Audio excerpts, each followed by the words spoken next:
नमस्कार दोस्तों, S Vivekananda competition centre के प्लेटफॉर्म पर मैं आपका दोस्त सीए दीपक सिंह आपका वार्म वेलकम करता हूं।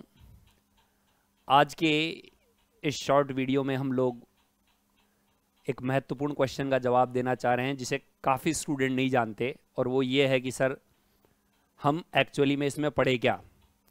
तो जैसा कि आप लोग जानते हैं कि जो जीवीएनएल अकाउंटेंट, जिसे आप विद्युत विभाग की वैकेंसी बोलते हैं, विद्युत विभाग में जूनियर अकाउंटेंट अकाउंट ऑफिसर की वैकेंसी, उसका सिलेबस कहीं पर भी दिया हुआ नहीं है, न तो प्रेस्क्राइब्ड किया गया है और न ही कहीं पर ये मौजूद है।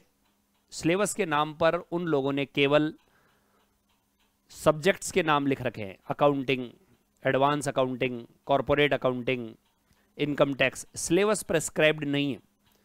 अब स्टूडेंट्स की जो क्वेरी रहती है वो ये रहती है कि सर इसमें क्या पढ़ें। तो आज की क्लास में मैं इसी एक क्वेरी में से अकाउंटिंग सब्जेक्ट के कुछ टॉपिक्स मैं बता रहा हूं। देखिए, मैं एक बात आप लोगों को क्लियर कट बता देना चाहता हूं कि इसका सिलेबस प्रेस्क्राइब नहीं है। इस कारण से क्वेश्चन कहीं से भी पूछा जा सकता है। जो मैं आपको सिलेबस बता रहा हूं वो कोई एक बाउंड्री वॉल नहीं है कि एग्जाम में इन्हीं चैप्टर में से क्वेश्चंस आएंगे।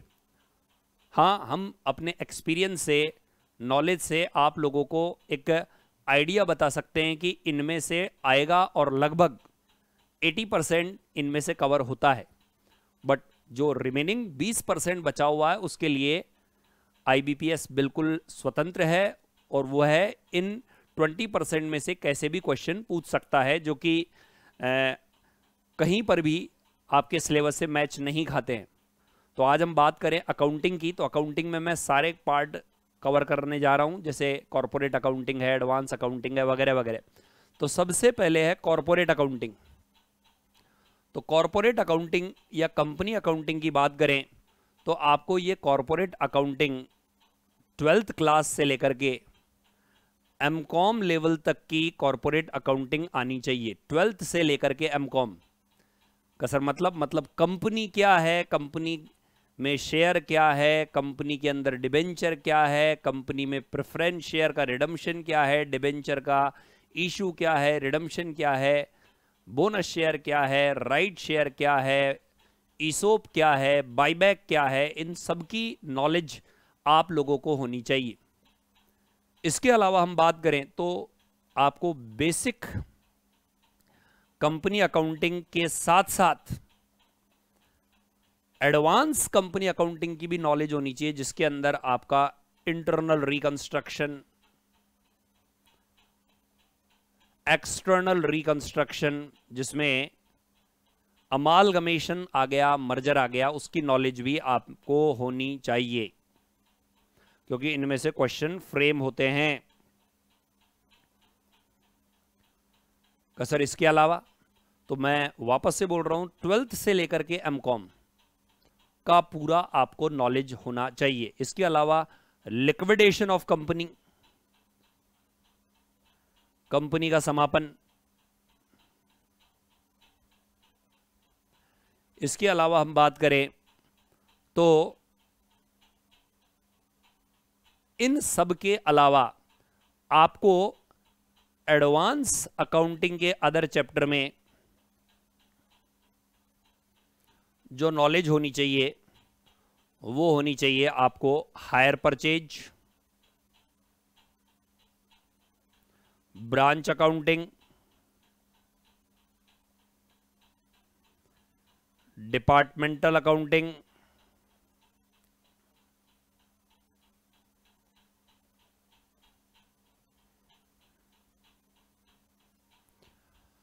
Hire purchase, branch accounting, departmental accounting, insurance claim.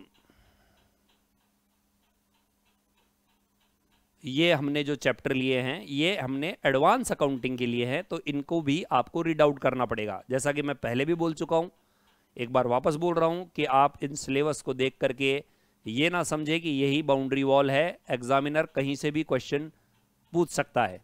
Same syllabus account officer के लिए है, सेम सिलेबस जो है वो अकाउंटेंट के लिए है।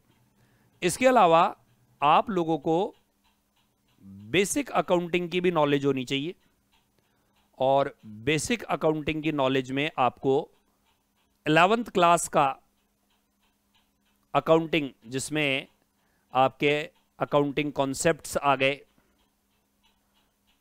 उनकी नॉलेज होनी चाहिए। सिंपल बात करें तो डेप्रीशिएशन की नॉलेज होनी चाहिए, बैंक रिकॉन्सिलेशन स्टेटमेंट की नॉलेज होनी चाहिए, पार्टनरशिप में रेशो की नॉलेज, गुडविल की नॉलेज होनी चाहिए। तो मैं आपको एक शॉर्ट लेक्चर के माध्यम से ये बताना चाहता हूं कि अपने पढ़ने का जो दायरा है वो बिल्कुल बड़ा करके पढ़ें आप।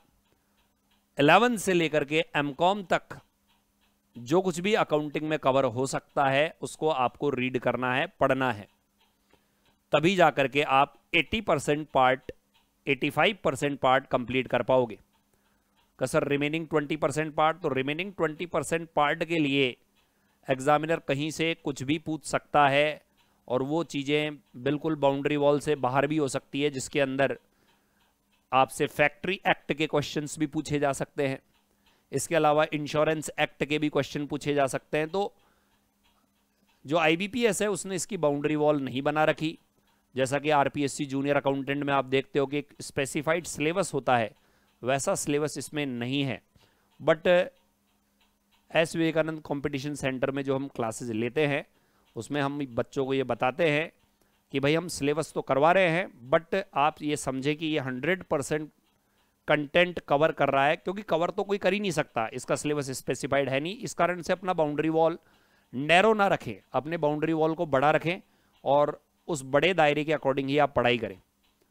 जितने ज़्यादा टॉपिक आप कवर कर सकते हैं उतने ज़्यादा टॉपिक आप कवर करें, क्योंकि पास्ट एक्सपीरियंस में यही देखा गया है कि हम एक लिमिटेड टाइम में आप लोगों को एबीसी एनालिसिस के तहत ए कैटेगरी के और बी कैटेगरी के जो चैप्टर है वो करवा देते हैं, जो कि नंबर ऑफ मार्क्स में बहुत ज़्यादा वेटेज रखते हैं।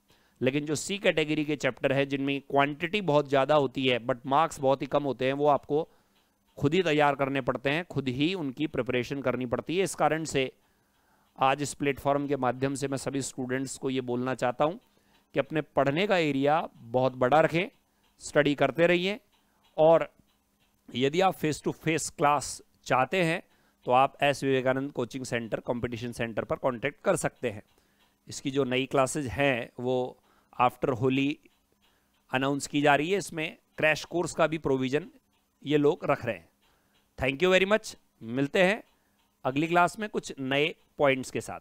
ओके।